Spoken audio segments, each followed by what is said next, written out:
Bonjour, mordu de la langue. Aujourd'hui, nous allons apprendre à prononcer la lettre R en anglais. Et on commence très fort, car c'est l'une des lettres les plus compliquées à prononcer. Les Espagnols les roulent, les Français et les Allemands frottent la gorge, les Russes, eux, les surroulent.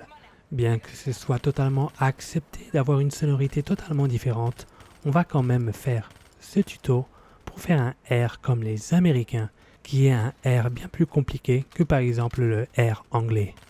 Nous retrouvons le R dans des mots communs comme par exemple river, ready, reaction, learn, mother, share et le meilleur pour la fin, water. Et donc je vous présente mon ami Jeff, YouTube, Jeff. Et ça encore, c'est une autre photo de lui, Jeff. Alors, pourquoi je vous présente Jeff? Eh bien parce que le R est un son complexe. On va le décortiquer et sachez qu'il y a au moins deux façons de le prononcer. Dans les deux cas, il faut s'assurer que la cavité nasale est totalement déconnectée de la cavité buccale. Ensuite, dans la version 1, il va falloir que l'arrière de la langue touche le palais. Et plus précisément, il faut que la zone 13-14 touche la zone 8-9. Et ici, nous avons le début du son.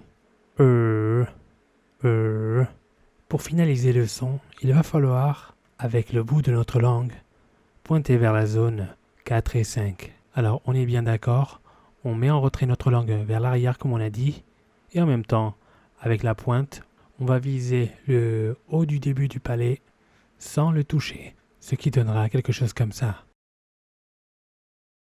Et en fait, je peux carrément enlever l'ovale. Donc on voit bien qu'on tire la langue vers l'arrière et le devant pointe vers la zone 4-5 sans la toucher.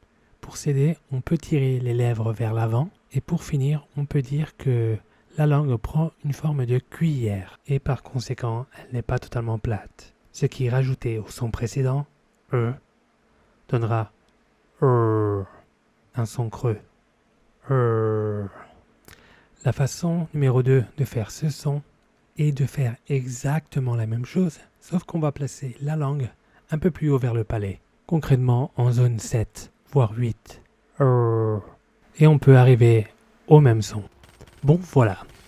J'ai fini mon travail pour aujourd'hui, et maintenant c'est à vous de travailler.